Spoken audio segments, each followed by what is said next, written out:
Welcome everyone. मेरे पास question paper है class 12th computer science का, जो कि एक सैम्पल क्वेश्चन पेपर है जिसे सीबीएसई ने अभी कुछ दिन पहले रिलीज़ किया था। इस क्वेश्चन पेपर को हम सॉल्व करना सीख रहे हैं और एक एक क्वेश्चन का सॉल्यूशन हम इस वीडियो में देखने वाले हैं। लास्ट वीडियो में हमने पार्ट ए के सेक्शन 1 की बात की थी, जो कि 1 वर्ड या 1 लाइन आंसर था, जिसमें 1 नंबर के क्वेश्चंस थे। आज इस वीडियो में हम पार्ट बी का सेक्शन 1 देखेंगे, जो कि 2 मार्क्स के क्वेश्चन है।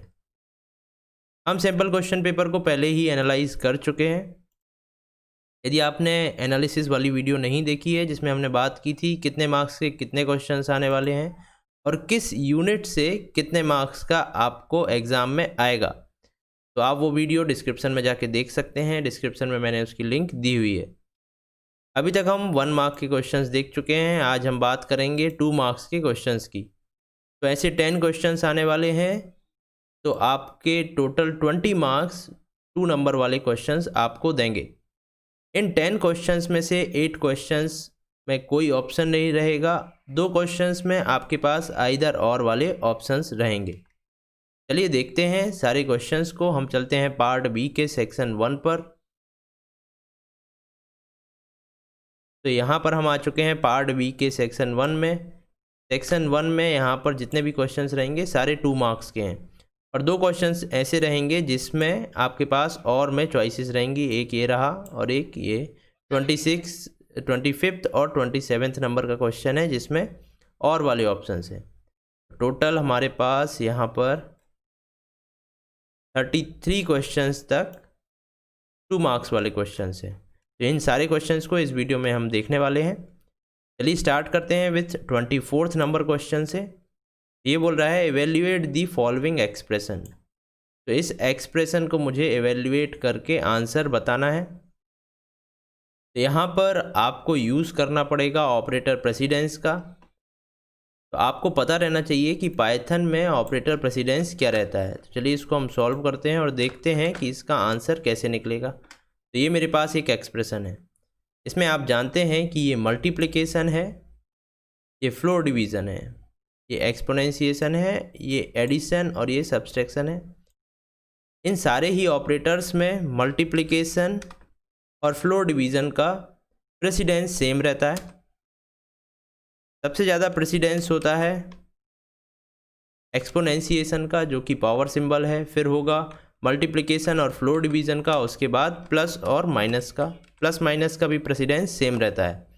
सबसे पहले हम सॉल्व करेंगे एक्सपोनेंशिएशन को, इस वाले पार्ट को। तो 4 to the power 2 हमारा होगा 16, यहाँ पर 16 आ जाएगा।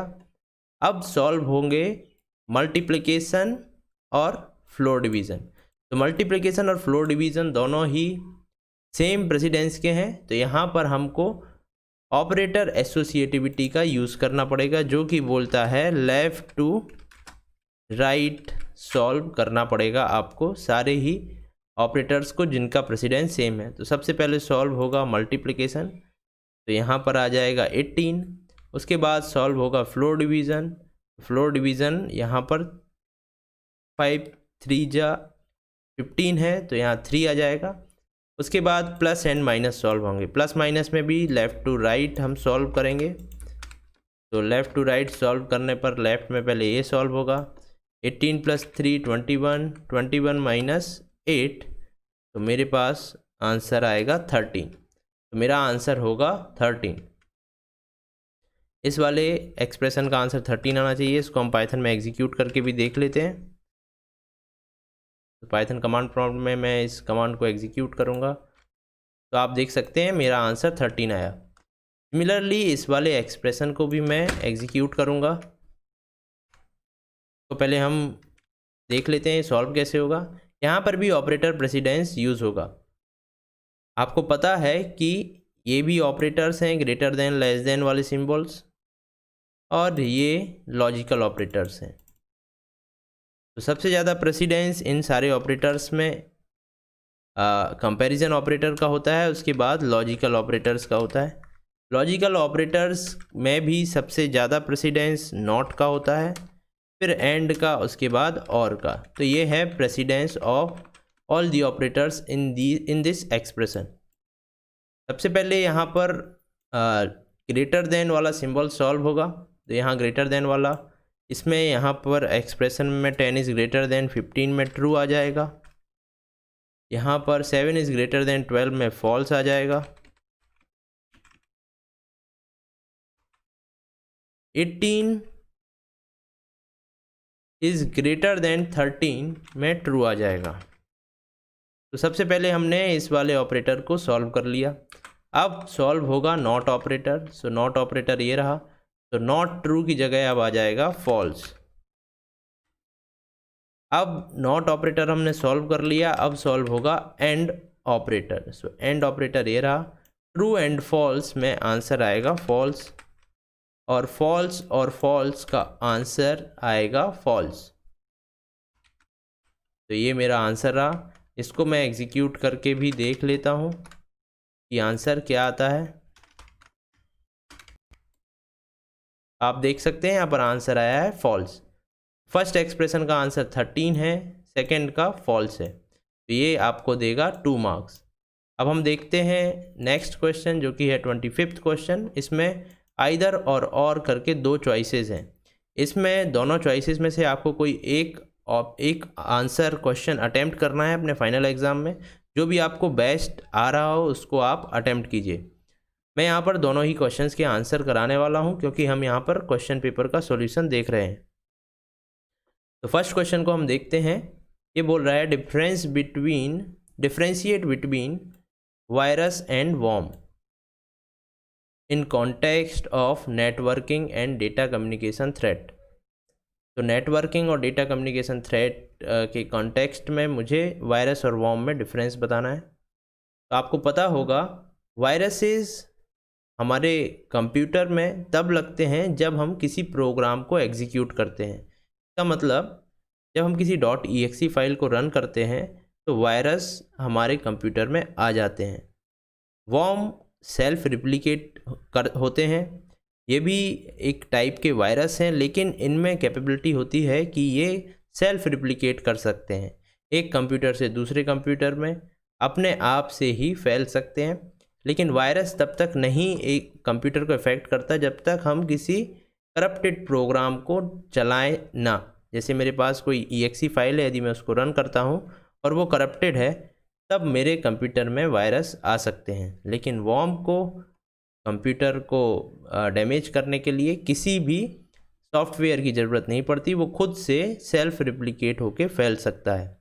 ये दोनों में डिफरेंसेस हैं। नेक्स्ट क्वेश्चन अब हम देखते हैं differentiate between web server and web browser. Right any 2 popular web browsers. यहाँ पर 2 क्वेश्चंस हैं। पहला तो मुझे वेब सर्वर और वेब ब्राउज़र में डिफरेंस बताना है, दूसरा मुझे कोई 2 पॉपुलर वेब ब्राउज़र्स लिखना है। वेब सर्वर और वेब ब्राउज़र में आप आसानी से डिफरेंस बता सकते हैं। वेब ब्राउज़र ये रहा, क्रोम या फिर माइक्रोसॉफ्ट एक्सप्लोरर को हम वेब ब्राउज़र्स बोलते हैं। वेब ब्राउज़र का यूज़ आप वेबसाइट को या नेट को सर्फिंग करने के लिए करते हैं। जैसे मैं यहाँ पर ओपन करता हूँ google.com, तो मैं google.com वेबसाइट को ओपन कर रहा हूँ और इंटरनेट को, वर्ल्ड वाइड वेब को मैं यूजिंग वेब ब्राउज़र सर्फ कर सकता हूँ। अब वेब सर्वर क्या होता है? जब मैंने वेबसाइट ओपन की तो ये वेबसाइट किसी न किसी सर्वर पर होस्ट होगी, वहाँ से ये मेरे पास वेब ब्राउज़र में ओपन होके आ रही है। तो वेबसाइट वेब सर्वर पर होस्ट होती हैं। वेब सर्वर कुछ नहीं होता, वेब सर्वर एक कंप्यूटर है जिसमें आपकी वेबसाइट रहती है। जब आप वेब ब्राउज़र से किसी वेबसाइट को ओपन करते हैं तो वेबसाइट आपकी वेब सर्वर से आपके वेब ब्राउज़र में आती है। अब रही बात 2 पॉपुलर वेब ब्राउज़र्स की, तो आप एक दे सकते हैं आंसर गूगल क्रोम, दूसरा माइक्रोसॉफ्ट का एक्सप्लोरर या एज वेब ब्राउज़र, या फिर आप मोजिला फायरफॉक्स, ओपेरा, सफारी, कई सारे वेब ब्राउज़र्स हैं जिनके नाम यहाँ पर आप लिख सकते हैं। अब हम देखते हैं 26 नंबर क्वेश्चन। 26 नंबर क्वेश्चन बोल रहा है एक्सपांड दी फॉलोइंग टर्म्स। तो यहाँ पर एक क्वेश्चन हमेशा ही इस तरीके का आता है जिसमें आपको 4 नेम दिए रहेंगे उनको एक्सपांड करके आपको लिखना पड़ता है। तो इन चारों को हम देख लेते हैं। ऐसा क्वेश्चन आपको एवरी ईयर मिलेगा, तो आप इनकी प्रैक्टिस कर सकते हैं। पुराने क्वेश्चन पेपर देखें, उसमें जितने भी फुल फॉर्म वाले क्वेश्चंस आए हैं उनको आप ज़रूर अटेम्प्ट करें। तो SMTP का फुल फॉर्म होता है simple mail transfer protocol. XML का फुल फॉर्म होता है एक्सटेंसिबल मार्कअप लैंग्वेज। LAN का फुल फॉर्म होता है लोकल एरिया नेटवर्क। IPR का फुल फॉर्म होता है इंटेलेक्चुअल प्रॉपर्टी राइट। तो इनको हम एक एक करके समझ भी लेते हैं। SMTP simple mail transfer protocol, इसका यूज़ हम मेल को सेंड करने के लिए करते हैं। जब ईमेल को आप कहीं सेंड करते हैं तब आप SMTP प्रोटोकॉल का यूज़ कर रहे होते हैं। XML का फुल फॉर्म होता है एक्सटेंसिबल मार्कअप लैंग्वेज। इसका यूज़ आप वेब ब्राउज़र या अपने वेबसाइट में डेटा को सेंड करने के लिए या रिसीव करने के लिए करते हैं। LAN ये एक लोकल एरिया नेटवर्क है। इसका आपने देखा होगा जब हमने नेटवर्किंग पढ़ी थी तब आपने देखा होगा हमने LAN, मैन, वैन, पैन ये सारे ही नेटवर्क्स देखे थे। तो ये एक टाइप ऑफ नेटवर्क है। IPR इंटेलेक्चुअल प्रॉपर्टी राइट है। किसी भी प्रॉपर्टी पर जो आप बनाते हैं उस पर आपका राइट होता है। तो ये IPR इंटेलेक्चुअल प्रॉपर्टी राइट को डिनोट करता है। इसके बाद हम देखेंगे नेक्स्ट क्वेश्चन जो कि है 27 नंबर क्वेश्चन। 27 नंबर क्वेश्चन में अगेन यहाँ पर आपके पास दो ऑप्शंस हैं, दोनों में से आपको कोई एक अटेम्प्ट करना है। अभी हम दोनों ही देखेंगे। तो सबसे पहले क्वेश्चन देखते हैं, differentiate between actual parameter and formal parameter with a suitable example of each. यहाँ पर मुझे दो चीज़ें लिखना है, पहला तो डिफरेंस, दूसरा एक एक एग्जाम्पल लिखना है। एक्चुअल पैरामीटर और फॉर्मल पैरामीटर क्या होते हैं इसको हम एग्जाम्पल से ही समझ लेते हैं। इसके लिए मैं एक .py फाइल ओपन कर लेता हूँ जिसमें हम प्रोग्राम लिखेंगे। यहाँ पर हम प्रोग्राम लिखने वाले हैं अपना। सो डेफ करके हम एक फंक्शन बनाते हैं। फंक्शन का नाम हम fun ले लेते हैं। इसमें हम एक पैरामीटर रिसीव करते हैं और इस पैरामीटर को हम यहाँ पर प्रिंट कर देंगे। जब मैं fun फंक्शन को कॉल करूँगा विथ पैरामीटर वैल्यू 5 और इसको एग्जीक्यूट करूँगा तब आप देखेंगे 5 प्रिंट हो जाएगा। ये कैसे काम कर रहा है, मैंने एक फंक्शन बनाया है फंक्शन fun a। तो यहाँ पर पैरामीटर a रिसीव हो रहा है और मैं यहाँ से 5 पास कर रहा हूँ। जब मैं इस लाइन को एग्जीक्यूट करता हूँ तो 5 a में पास हो जाता है और a की वैल्यू 5 हो जाती है और प्रिंट a होने पर 5 प्रिंट हो जाता है। अगर मैं fun 100 कॉल करूँ तो आप देखेंगे 100 प्रिंट हो जाएगा। तो मैं जो भी वैल्यू यहाँ पर दूंगा वो a में पास हो जाएगी और वही वैल्यू यहाँ पर प्रिंट हो जाएगी। तो यहाँ पर जो हम वैल्यू पास करते हैं फंक्शन कॉल करने के टाइम उसको हम कहते हैं एक्चुअल पैरामीटर, और जो यहाँ पर रिसीव करते हैं उसको बोलते हैं फॉर्मल पैरामीटर।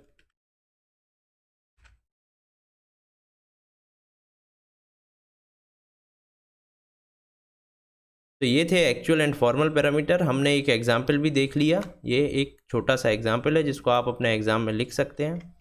एक्चुअल पैरामीटर को हम जब फंक्शन को कॉल करते हैं तब पास करते हैं, और फॉर्मल पैरामीटर जब हम फंक्शन की बॉडी में फंक्शन का पैरामीटर जब रिसीव करते हैं उस पैरामीटर को हम फॉर्मल पैरामीटर बोलते हैं।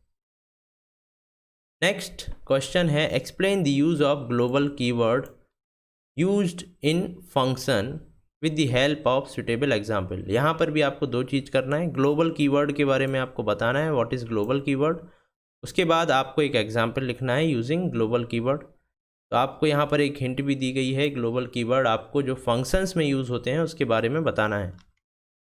तो ग्लोबल कीवर्ड क्या होता है इसको हम एक एग्जाम्पल के थ्रू ही देख लेते हैं और समझ लेते हैं।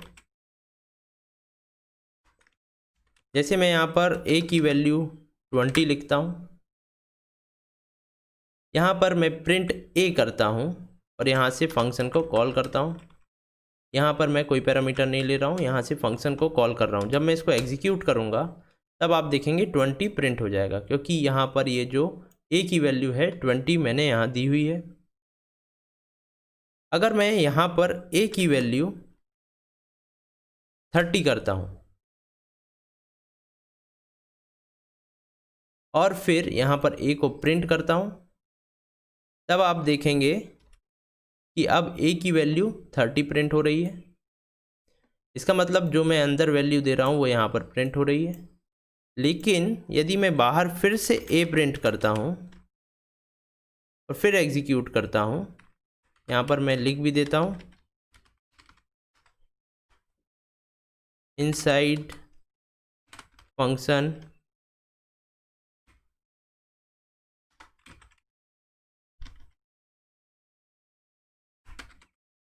आउटसाइड फंक्शन,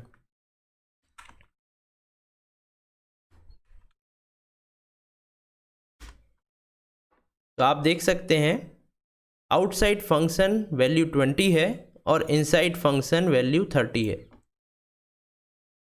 अगर मैं इसको फंक्शन को कॉल करने के बाद भी प्रिंट करता हूं तब भी आप देखेंगे इनसाइड फंक्शन वैल्यू 30 है और आउटसाइड फंक्शन वैल्यू 20 है। इसका मतलब सबसे पहले a की वैल्यू 20 हुई, उसके बाद ये फंक्शन डिफाइन हुआ मेमोरी में, उसके बाद जब मैंने फंक्शन को कॉल किया तो ये फंक्शन एग्जीक्यूट हुआ, तब a की वैल्यू 30 हो गई और वही यहाँ पर प्रिंट हुई। लेकिन जैसे ही हम फंक्शन से बाहर आए और फिर से मैंने a की वैल्यू चेक की तो अगेन उसकी वैल्यू 20 हो गई। इसका मतलब जब फंक्शन ने अंदर a को यूज़ किया तो उसने एक लोकल वेरिएबल बनाया जिसमें a की वैल्यू 30 उसने असाइन कर दी। इसका मतलब ग्लोबल वैल्यू जो a की थी उसमें कोई भी चेंज नहीं हुआ। इसलिए जब मैंने फंक्शन के बाहर आकर आउटसाइड फंक्शन वैल्यू चेक की तो a की वैल्यू 20 ही थी। तो ऐसा करने के लिए कि मैं फंक्शन के अंदर से ही ग्लोबल a को चेंज कर पाऊँ, तब मुझे यूज़ करना पड़ता है ग्लोबल कीवर्ड का। तो यहाँ पर मैं ग्लोबल कीवर्ड का यूज़ करके फंक्शन के अंदर से ग्लोबल वेरिएबल को चेंज कर सकता हूँ। अब यदि आप देखेंगे मैं इसको एग्जीक्यूट करूँगा तब दोनों की वैल्यू 30 हो गई। दैट मीन्स ग्लोबल a करने पर मैंने a में जो यहाँ पर वैल्यू चेंज की, अब वो ग्लोबल वाले a की वैल्यू को चेंज करेगा। यहाँ पर नया लोकल वेरिएबल a नहीं बनाएगा। तो अब आप समझ जाएंगे कि ग्लोबल का यूज़ हम क्यों करते हैं। तो यहाँ पर आंसर में आप लिख सकते हैं ग्लोबल कीवर्ड का यूज़ हम करते हैं ताकि हम फंक्शन के अंदर से ग्लोबल वेरिएबल्स को एक्सेस कर सकें। ग्लोबल कीवर्ड देने से आप फंक्शन के अंदर से ये बता सकते हैं कि अब मैं जो यहाँ पर a यूज़ करने वाला हूँ वो ग्लोबल a है, ना कि यहाँ पर आपको नया a बनाना है। आप सुटेबल एग्जाम्पल में इसी एग्जाम्पल को लिख सकते हैं और साथ में जब भी आप एग्जाम्पल लिखें उसका आउटपुट ज़रूर लिखें। इसके बाद हम देखते हैं नेक्स्ट क्वेश्चन जो कि है 28 नंबर क्वेश्चन। यहाँ पर बोल रहा है rewrite the following code in Python after removing all syntax error, underline each corrections. तो यहाँ पर आपको दो चीज़ें करना है। एक तो इस प्रोग्राम जो यहाँ पर प्रोग्राम लिखा हुआ है उसको करेक्ट करके आपको अपनी कॉपी में एग्ज़ाम में आंसर शीट में लिखना है, प्लस उसको अंडरलाइन भी करना है। इस को बड़ी ध्यान से देखिए, इस पार्ट में आपको अंडरलाइन लिखा हुआ है तो आपने जहाँ जहाँ पर चेंजेस किए हैं उसको आपको ध्यान से अंडरलाइन करना है। तो इस प्रोग्राम में प्रॉब्लम आप कहाँ कहाँ है देख सकते हैं। फर्स्ट है वैल्यू इज इक्वल टू 30, ये तो सही है, इस लाइन में कोई प्रॉब्लम नहीं है। नेक्स्ट है for well in range 0, value, तो वैल्यू यहाँ ऑलरेडी डिफाइंड है, यहाँ पर भी कोई प्रॉब्लम नहीं है। फॉर के बाद आप देखेंगे यहाँ पर कोलन नहीं है, इस वाली लाइन में प्रॉब्लम है, यहाँ पर आपको कोलन लगाना पड़ेगा। के बाद इफ़ में आप देखेंगे कैपिटल आई है तो यहाँ पर भी प्रॉब्लम है। के बाद यहाँ कोई प्रॉब्लम नहीं है। प्रिंट वेल इंटू 4, यहाँ पर भी प्रॉब्लम नहीं है। एल्स में आप देखेंगे अगेन प्रॉब्लम है, तो यहाँ पर एल्स इफ़ नहीं होता है, एलिफ होता है प्लस स्मॉल ई के साथ। तो जब भी मैं इफ़ एल्स लिखता हूँ तो सबसे पहले स्मॉल आई एफ, उसके बाद एल इफ़, उसके बाद एल्स होता है। तो यहाँ पर एल्स इफ़ की जगह एलिफ होगा और ई स्मॉल होगा। इसके बाद आप देखेंगे अगेन यहाँ पर एल्स लिखा हुआ है लेकिन कोलन नहीं है, तो ये इस वाले पार्ट में यहाँ पर एल्स सही लिखा है लेकिन कोलन आपको लगाना पड़ेगा जैसा यहाँ पर यूज़ हुआ है। तो ये 4 मिस्टेक मुझे मिली। जनरली जो 2 नंबर के क्वेश्चंस आएंगे आपके और सिंटैक्स को करेक्ट करने के लिए आएंगे, उसमें आपके पास 4 एरर्स आपको फाइंड करना पड़ेगी। एक एरर जो आप फाइंड करेंगे वो आपको हाफ मार्क देगी। तो इस तरीके से आप 4 एरर्स को फाइंड करने पर आपको टोटल 2 मार्क्स मिल जाएंगे। अब चलिए हम देखते हैं नेक्स्ट क्वेश्चन जो कि है 29th नंबर क्वेश्चन। तो ये रहा 29th नंबर क्वेश्चन। तो 29th नंबर क्वेश्चन क्या बोल रहा है, पढ़ लेते हैं हम। What possible outputs are expected to be displayed on screen at the time of execution of the program from the following code. तो हमको यहाँ पर आउटपुट पता करना है, इस कोड के एग्जीक्यूट होने के बाद क्या आउटपुट आएगा। एक्सपेक्टेड टू बी डिस्प्लेड, ठीक है, एक्सपेक्टेड आउटपुट मुझे पता करना है। Also specify the maximum value that can be assigned to each of the variables lower and upper. तो लोअर एंड अपर वेरिएबल में क्या मैक्सिमम वैल्यू आ सकती है मुझे वो भी बताना है यहाँ पर। तो ये क्वेश्चन है रैंडम मॉड्यूल का। ये कैसे सॉल्व होगा, इसको सॉल्व करने के लिए हम देख लेते हैं। तो हम कॉपी करके यहाँ पर ले चलते हैं। अब यहाँ पर फॉर लूप के अंदर इंडेंटेशन है, तो ये हमारा प्रोग्राम है। ये कैसे सॉल्व हो रहा है, चलिए इसको भी हम देखते हैं। सबसे पहले इंपोर्ट रैंडम होगा, तो रैंडम मॉड्यूल इंपोर्ट हो जाएगा। उसके बाद एक लिस्ट बन रही है AR, तो AR लिस्ट बन जाएगी मेरी मेमोरी में। तो AR एक लिस्ट बन गई। इसके बाद लोअर की वैल्यू हो रही है random dot rand int 1,3। That means 1 से लेके 3 तक लोअर की कुछ भी वैल्यू हो सकती है। तो लोअर की वैल्यू हो सकती है 1, 2 या 3, इन तीनों में से कोई एक वैल्यू होगी। इसके बाद अपर में भी रैंड इंट फंक्शन से वैल्यू आ रही है, रैंडम वैल्यू जो 2,4 से आ रही है। तो यहाँ पर 2, 3 या 4 में से कोई एक वैल्यू हो सकती है। इसके बाद एक फॉर लूप यहाँ पर रन हो रहा है। फॉर लूप में रेंज यूज़ हो रही है लोअर कॉमा अपर प्लस 1। तो यहाँ पर लोअर की वैल्यू 1, 2, 3 में से कुछ भी हो सकती है और अपर की वैल्यू 2, 3, 4 में से कुछ भी हो सकती है, क्योंकि यहाँ पर रैंडम वैल्यूज़ आ रही हैं। तो जो हमारी रेंज होगी वो मिनिमम, यदि मैं लोअर की बात करूं तो वो 1 होगा यहाँ पर, कॉमा मैक्सिमम अपर की बात करूं तो वो 4 होगा, यहाँ प्लस 1 होगा। दैट मीन्स रेंज मेरा हो जाएगा, रेंज फंक्शन में क्या वैल्यूज़ हो जाएगी 1,5। तो रेंज कहाँ से कहाँ तक वैल्यू देगा मुझे, 1, 2, 3 एंड 4 वैल्यूज़ देगा।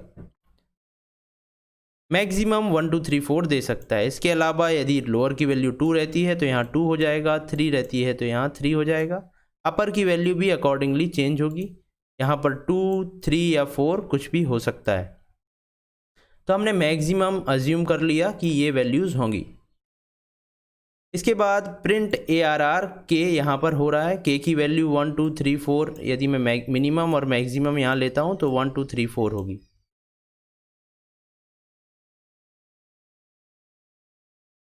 अब हम यहाँ पर आउटपुट्स देख लेते हैं। तो ऑप्शंस में मुझे क्या क्या आउटपुट यहाँ पर दिए हुए हैं, इनमें से मुझे आंसर चूज़ करना है। तो आंसर 1 से स्टार्ट होगा, ARR 1। ARR 1 की क्या वैल्यू है, ये 0 है, ये 1 है। तो मिनिमम 1 से स्टार्ट होगा, तो मिनिमम 30 से स्टार्ट होना चाहिए। 20 से जो आउटपुट स्टार्ट हो रहे हैं वो गलत होंगे, मिनिमम 30 से स्टार्ट होंगे। 40, 50 या 60 उनमें वैल्यूज़ रहेंगी, 30, 40, 50 या 60 वैल्यूज़ रहेंगी। तो जो आउटपुट रहेगा उसमें इनके अलावा कोई भी वैल्यूज़ नहीं हो सकती, क्योंकि हमने ऑलरेडी अज्यूम किया है कि मिनिमम यहाँ से मैक्सिमम यहाँ से वैल्यू आ रही है। तो 1, 2, 3, 4 वैल्यूज़ आ रही हैं। इसके अलावा और कोई भी वैल्यू नहीं आ सकती। तो 1 2 3 4 आउटपुट में 30 40 50 60 के अलावा और कुछ वैल्यूज़ नहीं आएगी। तो जो भी आउटपुट जिसमें 20 या 70 आ रहा है वो रॉन्ग होंगे। तो हम देख लेते हैं यहाँ पर कौन से आउटपुट हैं जिसमें 20 या 70 है। देखिए इसमें 70 है, इसमें 70 है, इसमें भी 70 है। 70 तो आउटपुट में आ ही नहीं सकता। तो ये वाला ऑप्शन, ये वाला ऑप्शन और ये तीनों रॉन्ग होंगे। तो हमारा करेक्ट आंसर क्या हो जाएगा? हमारा करेक्ट आंसर होगा ये सेकंड नंबर आंसर, इसमें 30 40 और 50 आ रहा है। और यहाँ पर एंड हैशटैग है इसलिए बीच में यहाँ हैशटैग आएगा। और जो भी आंसर्स आएंगे वो कंटिन्यूस नंबर आएंगे, पहले एक नंबर, फिर 30, फिर 40, फिर 50। तो ऐसे भी कुछ आंसर्स हैं जिसमें 10 के बाद सीधा 40 आ गया, तो ये तो हो ही नहीं सकता। ऐसे ही यहाँ पर 50 के बाद 70 आ रहा है, ये भी नहीं हो सकता। जो भी नंबर आएंगे वो, क्योंकि फॉर लूप चल रहा है तो फॉर लूप से एक एक करके नंबर्स आगे आएंगे। तो ये तो हमारा था 29th नंबर क्वेश्चन। अब हम देखते हैं 30th नंबर क्वेश्चन को। 30th नंबर क्वेश्चन क्या बोल रहा है? What do you understand by candidate key in table? Give a suitable example of candidate key from a table containing some meaningful data. यहाँ पर सबसे पहले तो हमको बताना है कि कैंडिडेट की क्या होती है। उसके बाद हमें यहाँ पर एक एग्जाम्पल भी देना है जिसमें हमको एक टेबल बनाना पड़ेगी। उस टेबल में हमको कुछ मीनिंगफुल डेटा रखना है और उसमें बताना है कि कैंडिडेट की कौन कौन सी हैं। तो कैंडिडेट की क्या होता है इसको हम एग्जाम्पल से ही समझ लेते हैं। यहाँ पर हम एज्यूम करते हैं एक टेबल, एक एक्सेल में मैं एक टेबल बना लेता हूँ। तो डेटा आप समझ जाइए कि इसमें मैं टेबल जो बना रहा हूँ वो डेटाबेस में है। मैं एक स्टूडेंट टेबल बनाता हूँ। तो क्लास में जितने भी स्टूडेंट हैं उनके लिए टेबल बना रहा हूँ। तो स्टूडेंट टेबल का नेम हो गया। यहाँ पर मैं रोल नंबर रखता हूँ। ये कॉलम के नेम है, roll number, then name, then mobile number, Aadhaar number, इसके बाद father name, mother name, address. ये सारी चीज़ें मैं यहाँ पर रख रहा हूँ। रोल नंबर 1 2 3 ये रोल नंबर से रख लेता हूँ मैं। नेम राम, मोहन, श्याम, ये नेम रख लिए मैंने। मोबाइल नंबर भी कुछ रख लेता हूँ, सारे ही के लिए मोबाइल नंबर अलग अलग होगा। के बाद आधार नंबर भी रख लेता हूँ मैं कुछ। तो ये आधार नंबर भी हो गया। इसके बाद फादर्स नेम मैं यहाँ पर रख लेता हूँ। तो यहाँ पर फादर्स नेम मैंने रख लिया। मदर्स नेम भी रख लेता हूँ, मदर्स नेम रख लिया। इसके बाद मैं एड्रेस रख लेता हूँ। तो एड्रेस भी मैंने यहाँ रख लिया। तो ये मेरी एक टेबल हो गई, इसमें मीनिंगफुल डेटा है। अब हम इसमें देखते हैं कि कैंडिडेट की क्या है और कैंडिडेट की आप कैसे चूज़ कर सकते हैं। तो यहाँ पर ये मेरी टेबल है जिसमें मीनिंगफुल डेटा है। अब की क्या होती है जिसमें ऐसा कॉलम जिसमें यूनिक डेटा होता है, जिसके थ्रू आप हर एक टपल को यानी कि हर एक रो को यूनिकली आइडेंटिफाई कर सकें। जैसे कि मैं बोलता हूँ रोल नंबर 2 किसका है, तो आप बता देंगे मोहन का। या मैं बोलूँगा रोल नंबर 2 जिसका है उसकी डिटेल चाहिए मुझे, तो आप ये सारी डिटेल, सारी रो या ये टपल मुझे ला के दे देंगे। तो जो रोल नंबर है वो 2 स्टूडेंट का सेम नहीं हो सकता। तो ये जो कॉलम हुआ वो एक की है। सिमिलरली यदि मैं मोबाइल नंबर बोलूं तो मोबाइल नंबर भी 2 स्टूडेंट का सेम नहीं हो सकता। यदि 2 स्टूडेंट ब्रदर हैं और उनके फादर का मोबाइल नंबर है तब ये सेम हो सकता है। तो हम मोबाइल नंबर को छोड़ देते हैं। आधार नंबर 2 स्टूडेंट्स का सेम किसी भी हाल में नहीं होगा। मान लिया एक और यहाँ पर कोई कॉलम हम ले लेते हैं जिसमें हम एडमिशन नंबर लेते हैं। तो एडमिशन नंबर 4 डिजिट का कोई नंबर है, तो एडमिशन नंबर भी 2 स्टूडेंट्स का अलग अलग ही होगा। इसका मतलब एडमिशन नंबर भी हर एक स्टूडेंट के लिए यूनिक होगा। यदि मैं रोल नंबर की जगह बोलता हूँ 4 5 6 7 एडमिशन नंबर वाले स्टूडेंट का नेम क्या है, तो आप बता देंगे उसका नेम राम है। ऐसे ही मैं कोई आधार नंबर देता हूँ तो उस आधार नंबर से आप उस पर्टिकुलर स्टूडेंट की पूरी डिटेल मुझे बता देंगे। तो ऐसे जितने भी कॉलम्स हैं जिसके थ्रू आप स्टूडेंट की डिटेल्स को यूनिकली आइडेंटिफाई कर सकते हैं, उसको हम बोलते हैं की। तो ऐसे जितने भी कॉलम्स जो की बन सकते हैं उनको हम बोलेंगे कैंडिडेट की। तो यहाँ पर इस टेबल में 3 ऐसे कॉलम्स हैं जो की बन सकते हैं, रोल नंबर है, एडमिशन नंबर है और आधार नंबर है। तो ये तीनों कॉलम्स कैंडिडेट की कहलाते हैं। तो यही है डेफिनेशन कैंडिडेट की। और इसके एग्जाम्पल में आप, एग्जाम्पल भी यहाँ पर पूछा गया है तो आप इसी एग्जाम्पल को लिख सकते हैं, उसमें इस टेबल को बना सकते हैं और एक्सप्लेन कर सकते हैं कि इसमें कैंडिडेट की कौन कौन सी हैं। तो ऐसी जितनी भी कीज या जितने भी एट्रीब्यूट्स या कॉलम्स जो की बन सकते हैं उनको हम कैंडिडेट की कहते हैं। इसके बाद हम देखते हैं नेक्स्ट क्वेश्चन, 31st क्वेश्चन। ये बोल रहा है differentiate between fetch one and fetch all method with suitable example for each. तो यहाँ पर हमको डिफरेंस बताना है फैच वन और फैच ऑल मेथड में with suitable example. Fetch one और फैच ऑल में हम डिफरेंस भी देख लेते हैं यूजिंग एग्जाम्पल। इसके लिए हम MySQL से अपने पाइथन प्रोग्राम को कनेक्ट करेंगे। उसी एग्जाम्पल को आप इस क्वेश्चन के आंसर में भी लिख सकते हैं। यहाँ पर एक MySQL में ओपन करके आपको एक टेबल बता देता हूँ। तो यहाँ पर मैं स्टूडेंट डेटाबेस में जाता हूँ। यहाँ पर हम टेबल्स देखते हैं, सो डेटाबेसेस, सो टेबल्स। तो मुझे टेबल्स मिल गई। यहाँ पर एक टेबल है customer CUST, select star from CUST। मैं आपको करके बता देता हूँ। इस कस्टमर टेबल में इतना डेटा है, 5 इसमें रोज़ हैं जिसमें डिफरेंट नेम्स हैं। तो अब मैं एक प्रोग्राम लिखता हूँ जिसमें फैच वन और फैच ऑल का यूज़ करूँगा और इस MySQL को मैं पाइथन प्रोग्राम से कनेक्ट करूँगा। तो यहाँ पर हम पाइथन प्रोग्राम लिखते हैं जिसमें हम अपने प्रोग्राम को MySQL से कनेक्ट करेंगे। ये मेरा पाइथन प्रोग्राम है। सबसे पहले हम इंपोर्ट करना पड़ता है हमको इसमें पाइथन प्रोग्राम को MySQL से कनेक्ट करने के लिए MySQL डॉट कनेक्टर को। तो इसको हम एक एलियास SQL दे देते हैं। इसके बाद SQL एलियास से मुझे कनेक्ट फंक्शन कॉल करना पड़ता है। कनेक्ट फंक्शन में हम होस्ट देते हैं। होस्ट को हम, यदि MySQL मेरा इसी कंप्यूटर पर चल रहा है तो वहाँ पर लोकल होस्ट दे सकते हैं, या फिर आप 127.0.0.1 भी दे सकते हैं IP एड्रेस। तो यहाँ पर मैंने लोकल होस्ट दे दिया, कॉमा यूज़र, मैं रूट दूंगा, मुझे रूट यूज़र से कनेक्ट होना है। इसके बाद कॉमा पासवर्ड में जो भी मेरे डेटाबेस का पासवर्ड है वो पासवर्ड दे देता हूँ। पासवर्ड देने के बाद कॉमा करके मैं डेटाबेस भी यहाँ दे सकता हूँ, मुझे किस डेटाबेस में कनेक्ट होना है। तो मैं स्टूडेंट डेटाबेस में कनेक्ट होना चाहता हूँ तो यहाँ पर स्टूडेंट दे देता हूँ। SQL डॉट कनेक्ट होने के बाद एक कनेक्शन ऑब्जेक्ट रिटर्न होगा जिसको मैं CONN वेरिएबल में रख लेता हूँ। अब CONN वेरिएबल के थ्रू मैं कर्सर फंक्शन को कॉल करूँगा जो कि एक कर्सर ऑब्जेक्ट रिटर्न करेगा।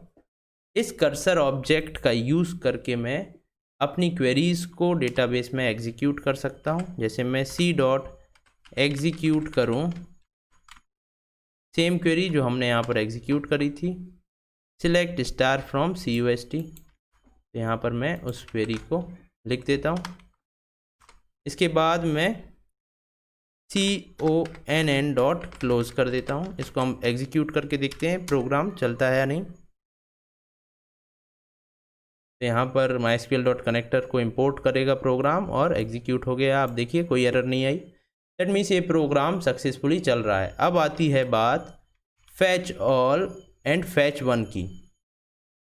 जब हम कर्सर के थ्रू कोई क्वेरी एग्जीक्यूट करते हैं तो इस क्वेरी का रिजल्ट कर्सर में सेव हो जाता है। इस कर्सर से इस क्वेरी के रिजल्ट को निकालने के लिए और स्क्रीन पर प्रिंट करने के लिए हम fetch all and fetch one का यूज़ करते हैं। तो फैच ऑल एक फंक्शन है जो कि कर्सर पर अप्लाई होता है। तो C डॉट फैच ऑल मुझे करना पड़ेगा और इसको मैं प्रिंट करूँगा, तब आप देखेंगे C डॉट fetch all और इसको मैं करूँगा प्रिंट। तब आप देखेंगे कि सारी ही वैल्यूज़ यहाँ पर लिस्ट के फॉर्म में आ जाएंगी, लिस्ट ऑफ टपल के फॉर्म में आ जाएंगी। तो इतने सारे टपल्स हैं, इतनी सारी रोज थी, आप इससे मैच कर सकते हैं इसको। फर्स्ट रो थी मोहन 3, तो यहाँ मोहन 3 आ गया। उसके बाद थी राम 1, तो राम 1 आ गया। श्याम 2 आया। इस तरीके से 5 रोज आ गई और पांचों टपल मेरे लिस्ट में हैं। तो इसका मतलब फैच ऑल से सारी रोज आ जाती हैं। अगर मैं यहाँ पर यूज़ करूँ फैच 1 का, यूज़ करने पर आप देखेंगे कि केवल एक ही टपल आया, ये वाली रो आई। इसका मतलब यहाँ से केवल एक रो आई है। तो फैच 1 का जब मैं यूज़ करता हूँ तो एक रो आती है, फैच ऑल का यूज़ करने से सारी रोज आ जाती हैं। तो यहाँ पर आप आसानी से डिफरेंस बता सकते हैं। जब आप कर्सर बनाते हैं पाइथन प्रोग्राम से MySQL को कनेक्ट करने के लिए, तो उस कर्सर से जब आप रोज़ को एक्सट्रैक्ट करते हैं तो फैच 1 एक रो निकाल कर देता है, फैच ऑल सारी रोज़ को फैच करके देता है। एग्जाम्पल में आप इसी एग्जाम्पल को लिख सकते हैं। एक छोटा सा एग्जाम्पल है जिसको आप यूज़ कर सकते हैं। इसके बाद हम देखते हैं 32 नंबर का क्वेश्चन। तो ये क्वेश्चन है right the full form of DDL and DML। बहुत ही आसान क्वेश्चन है।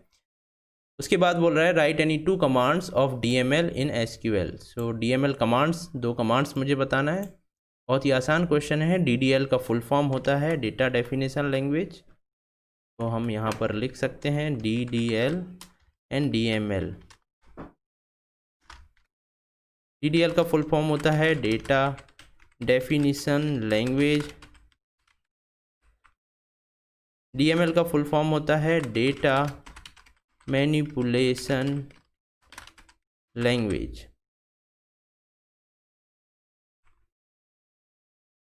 तो ये दोनों हो गए फुल फॉर्म। अब इनमें कमांड कौन कौन सी होती हैं?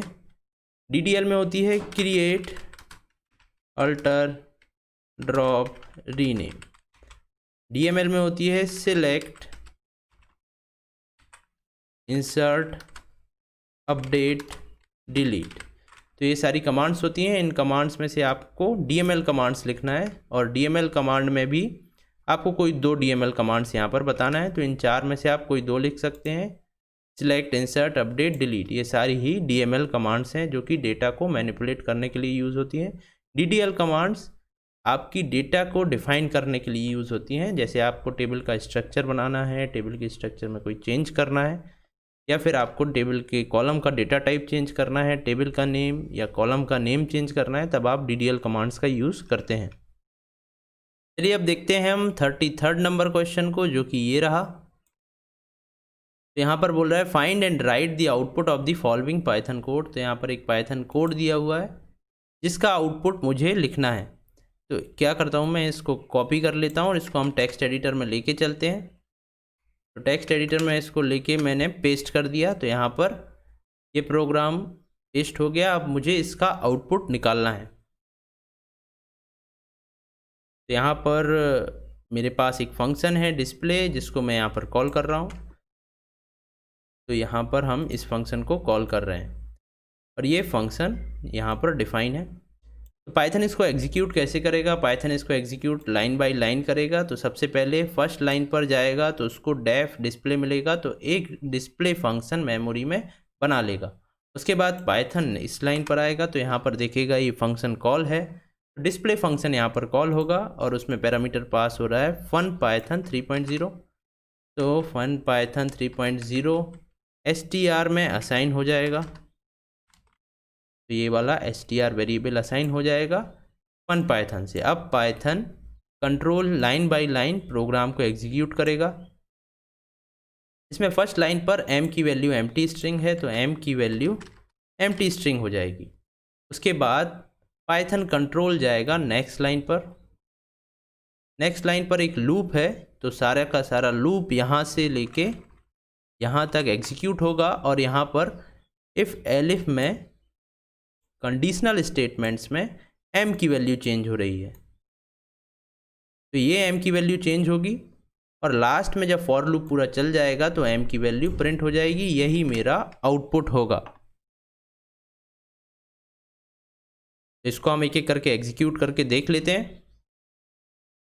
तो सबसे पहले ये फॉर लूप चलेगा जिसमें रेंज फंक्शन 0 से लेन ऑफ स्ट्रिंग तक चल रहा है। सो लेन ऑफ str क्या होगा, str ये है, इसकी लेंथ होगी। तो ये टोटल मेरा 13 कैरेक्टर्स का है, आप इसको काउंट भी कर सकते हैं। तो लेंथ होगा 13।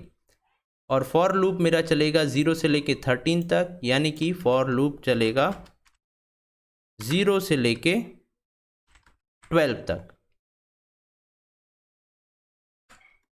तो i में सबसे पहले क्या साइन होगा, i में सबसे पहले आएगा 0, उसके लिए ये फॉर लूप चलेगा। तो if stri dot is upper, stri, तो stri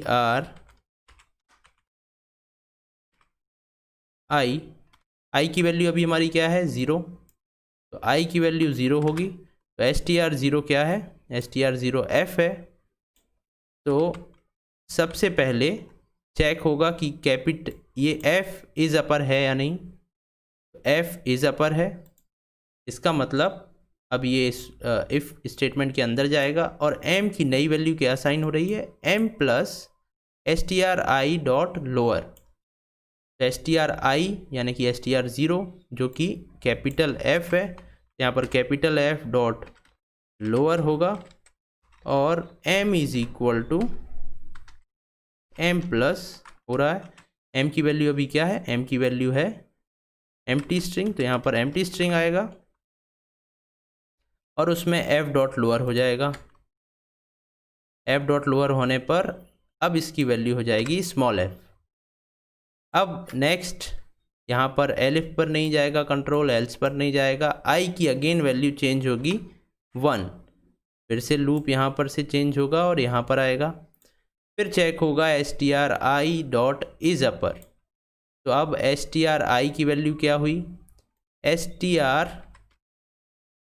की वैल्यू है 1, तो str1 हुआ जिसमें u आएगा। तो चेक होगा u इज अपर है या नहीं, तो u अपर नहीं है। तो एलिफ में चेक होगा, एलिफ में पता चलेगा कि इज लोअर है या नहीं, तो यस u इज लोअर। तो अब यहाँ पर m की वैल्यू क्या हो रही है, m प्लस m की old value plus is upper. तो str1 डॉट अपर हो जाएगा यहाँ पर। m प्लस m की वैल्यू क्या है अभी f प्लस m में नई वैल्यू असाइन हो जाएगी f प्लस str1 डॉट अपर जो कि u है। तो u कैपिटल होके यहाँ असाइन हो जाएगा, तो अब वैल्यू हो जाएगी f कैपिटल U। i की वैल्यू होगी अब 2। अब चेक होगा n लोअर है या अपर, यदि लोअर है तो n अपर हो जाएगा। फिर i की वैल्यू होगी 3 होने पर फिर से ये इफ़ और एलिफ में चेक होगा। तो यहाँ पर एट द रेट है 3 पोजीशन पर, तो इज अपर भी नहीं होगा, ये इज लोअर भी नहीं होगा। तो अब जाएगा एल्स पार्ट में। एल्स पार्ट में if i modulus 2 is double equal to 0, i की वैल्यू है 3, तो ये वाला भी कंडीशन फॉल्स होगी, तो जाएगा एल्स पार्ट में। तो अब m की ओल्ड वैल्यू के साथ हैश टैग ऐड हो रहा है। तो m की ओल्ड वैल्यू है f capital U capital N, और यहाँ पर ऐड हो रहा है हैश टैग ऐड हो जाएगा यहाँ पर। और i की वैल्यू अब अगेन हो जाएगी 4 और फिर से लूप चलेगा। तो अब str4 चेक होगा। तो str4 क्या है, str4 कैपिटल P है। तो यहाँ पर क्या हो रहा है, यदि कैपिटल P है तो वो स्मॉल हो जाएगा, और यदि स्मॉल है तो वो कैपिटल्स हो जाएंगे, तो स्मॉल हो जाएगा। अब P की वैल्यू अगेन 5 होगी, y कैपिटल हो जाएगा, P की वैल्यू 6 होगी, T कैपिटल हो जाएगा, 7 H कैपिटल हो जाएगा, 8 O कैपिटल हो जाएगा, 9 N कैपिटल हो जाएगा, 10। अब आया 3, तो 3 भी इज अपर और इज लोअर में नहीं जाएगा, तो जाएगा एल्स पार्ट में। अब देखेंगे हम i modulus 2 double equal to 0 है या नहीं। तो यहाँ पर 10 है, यस, तो ये 0 होगा। तब यहाँ पर क्या हो रहा है, m is equal to m की ओल्ड वैल्यू, तो m की ओल्ड वैल्यू ये रही, plus str i minus 1, i की वैल्यू है 10 माइनस 1, यहाँ पर हो जाएगा 9।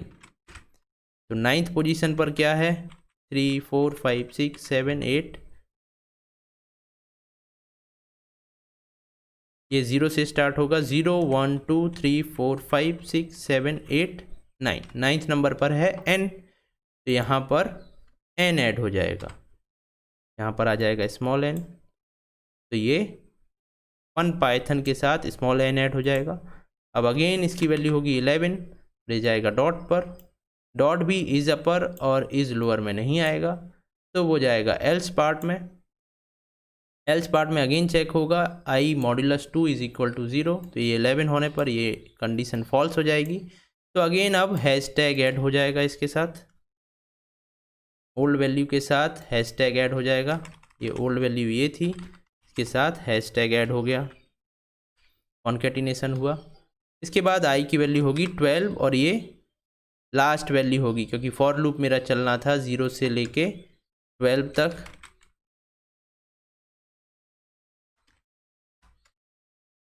तो ये मेरी लास्ट वैल्यू है जो कि 0 पे आती है, तो ये भी इज अपर और इज लोअर नहीं होगा क्योंकि एक नंबर है, तो यहाँ पर जाएगा। यहाँ पर again i modulus 2 double equal to 0 है, तो m की ओल्ड वैल्यू के साथ str i माइनस 1 ऐड हो जाएगा, तो m की ओल्ड वैल्यू ये रही, के साथ str i माइनस 1, आई की वैल्यू 12 है माइनस 1, तो ये हुआ 11। तो str 11 क्या है, str 11 होगा 0 1 2 3 4 5 6 7 8 9 10 11, तो डॉट यहाँ पर आएगा, तो लास्ट में डॉट ऐड हो जाएगा। तो ये मेरा आउटपुट होगा फाइनल, यहाँ से प्रिंट। इसको हम एग्जीक्यूट करके भी देख लेते हैं। इसको हम ले चलते हैं पाइथन फाइल में, पाइथन फाइल में हम इसको यहाँ पेस्ट करेंगे और इसको एग्जीक्यूट करते हैं। तो ये एग्जीक्यूट हो गया और आप देख सकते हैं ये आउटपुट आया। इसको हम कंपेयर कर लेते हैं अपने आउटपुट से। ये मेरा आउटपुट है, आप देख सकते हैं एग्जैक्टली सिमिलर है। तो इसका मतलब हमने जो प्रोग्राम एग्जीक्यूट किया है वो सही है और इसका आउटपुट होगा ये। तो ये आपको 2 मार्क्स यहाँ पर देगा। इस तरीके से हमने 2 मार्क्स वाले सारे ही क्वेश्चंस अटेम्प्ट कर लिए हैं। आपको यदि किसी भी क्वेश्चन में कोई डाउट है तो आप क्वेश्चन नंबर के साथ कमेंट सेक्शन में पोस्ट कर सकते हैं। मैं उसको एक बार और आपके साथ कमेंट सेक्शन में डिस्कस करूँगा और आपके डाउट को वहाँ क्लियर करने की कोशिश करूँगा। Thank you.